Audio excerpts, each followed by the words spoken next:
नमस्कार। आज की इस कड़ी में हम बात करेंगे आर्टिफिशियल इंटेलिजेंस और क्लाइमेट चेंज के बीच के एक बड़े ही दिलचस्प लेकिन उलझे हुए रिश्ते के बारे में। तो चलिए इस पूरे मामले को जरा समझते हैं। तो एआई और क्लाइमेट चेंज, इनके बीच आखिर ये छिपा हुआ लिंक है क्या? ये एक ऐसी पहेली है जिसके दो पहलू हैं और सच कहूं तो दोनों ही काफी हैरान करने वाले हैं।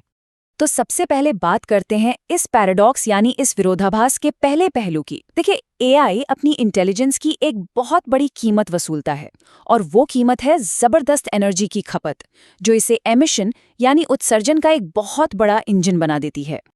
अब इस बात को ठीक से समझने के लिए हमें पेरिस अग्रीमेंट को याद करना होगा। इसमें तय हुआ था कि कार्बन एमिशन में 45% की कटौती करनी है।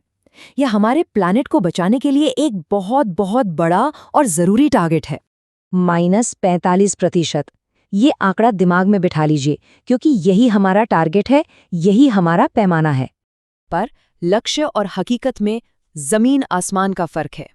एक तरफ टारगेट है 45% की कटौती का और दूसरी तरफ सच्चाई ये है कि 2030 तक एमिशन घटने के बजाय और बढ़ने वाले हैं। मतलब हम बिल्कुल उल्टी दिशा में जा रहे हैं। और इस बढ़ते एमिशन का एक बड़ा गुनहगार एआई भी है।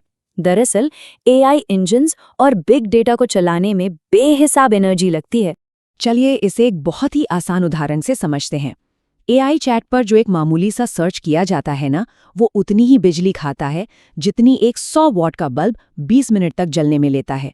अब जरा सोचिए, दिन भर में ऐसे अरबों खरबों सर्च होते हैं तो कितनी एनर्जी खर्च होती होगी। तो ये तो हुई कहानी का एक हिस्सा।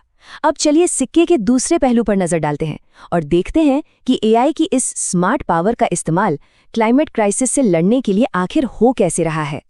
तो सवाल यही उठता है कि भाई, अगर एआई इतना ही स्मार्ट है तो फिर क्लाइमेट चेंज से लड़ने में इसका इस्तेमाल हो कैसे रहा है? क्या ये वाकई प्रॉब्लम को सॉल्व कर रहा है? इसका जवाब थोड़ा चौंका सकता है। आजकल एआई का ज्यादातर इस्तेमाल पता है किस लिए हो रहा है? सिर्फ खतरनाक मौसम की भविष्यवाणी करने के लिए।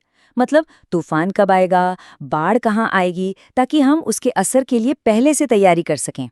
मतलब हम क्लाइमेट चेंज को रोकने के लिए, उसे चैलेंज करने के लिए एआई का इस्तेमाल नहीं कर रहे हैं। हम तो बस इसका इस्तेमाल ये पता लगाने के लिए कर रहे हैं कि अगली तबाही कहाँ आने वाली है और कितनी भयानक होगी। और यहीं पर हम इस पूरे विश्लेषण के असली विरोधाभास पर आकर खड़े हो जाते हैं। आखिर ये एआई है क्या चीज? एक टूल जो समस्या पैदा कर रहा है या जो समाधान देगा? एआई, जैसा कि हमने देखा, एक दो-धारी तलवार की तरह है।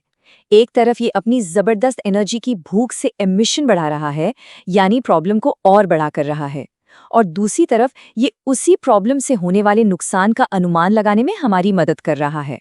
तो आखिर में ये एक बड़ा सवाल हमारे सामने खड़ा होता है। क्या हमारा सबसे स्मार्ट टूल हमें एक ऐसे संकट से बस एडजस्ट करने में मदद कर रहा है जिसे बढ़ावा देने में वो खुद भी एक बड़ा हिस्सेदार है? ये सोचने वाली बात है।